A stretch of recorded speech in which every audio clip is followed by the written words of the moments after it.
Hi parents, Jen asked me to hop on and do a quick video about our experience working with her and a little bit about our story. When we met Jen, our now 7-year-old, almost 8, was 6 at the time. And I would say probably from age, she was always a strong-willed, highly sensitive child.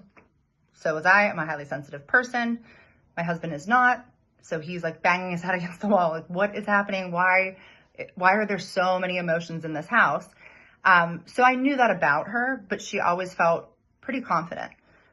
Around 4 or 5 years old, her confidence completely plummeted. She started in these horrible cycles of negative self-talk, some self-harm at that age. And then she would get stuck in freeze responses where she physically wouldn't move her body. She was having meltdowns 45 minutes to an hour, sometimes longer, some days 15 to 20 a day. Our lives were basically revolving around her emotional state, which is obviously not a way to live. We had tried everything you can think of, a lot of therapy for all of us, different techniques. When our very first meeting with Jen, she gave us permission to feel our feelings. Like, hey, this is really hard. And it's okay if you're struggling. It's okay if you feel X, Y, or Z. It makes sense you feel that way. That was like a massive relief. All of a sudden, the shame kind of went out the window. I don't have to change how I feel about it. I have to accept how I feel about it and then figure out how I can parent without being so triggered. And I think that I spent so much time trying to save her from herself, seeing myself in her, thinking I went through so many years of feeling so insecure, and then I grew out of it. And if I can just get on top of it now, it'll save her so much pain.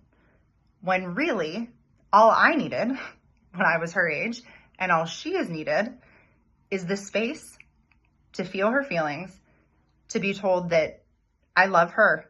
We love her no matter how she's feeling. Even while she's angry, even mid-meltdown, we're here. We love you. We're not angry with you. Your feelings aren't too much.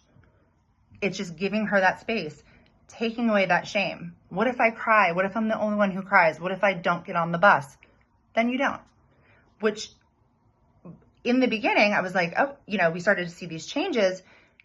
The more I eased up and the more I let her be herself, the lower my expectations were, the less pressure there was put on her, the more she started proactively wanting to do things, feeling nervous and being able to take her feelings with her on the bus or into school. She just started doing it on her own. So the way that Jen taught us to communicate with her and repair a lot of things that, we said something one way, but she took a completely different way.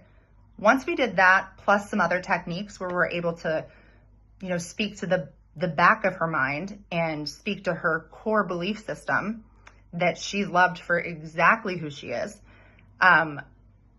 It was about 2 weeks in that out of nowhere, she was walking, I think we were going to bed, and she just looked at me and said, I love myself, out of nowhere. And we were like, what? I mean, the things she was saying about herself as a 6-year-old it was alarming. It was heartbreaking. So that was probably one of the first ones. And then we started to notice she was waking up happier.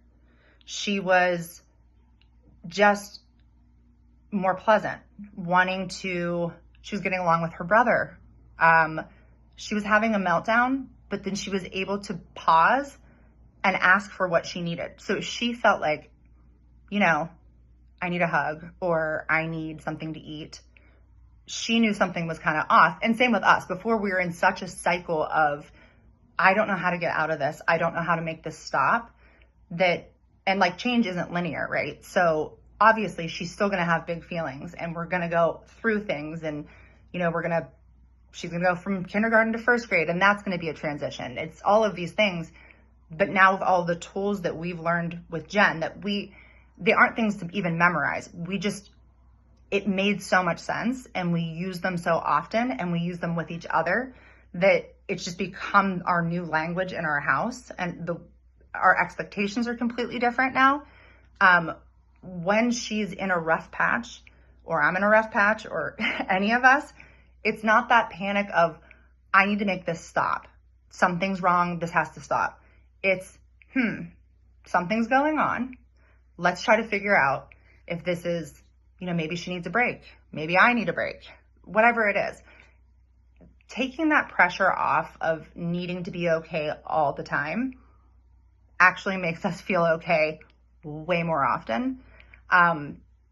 It's been a complete life changer. Our house it's chaotic. We have 2 kids and 3 dogs, and we're all a lot, but it's happy.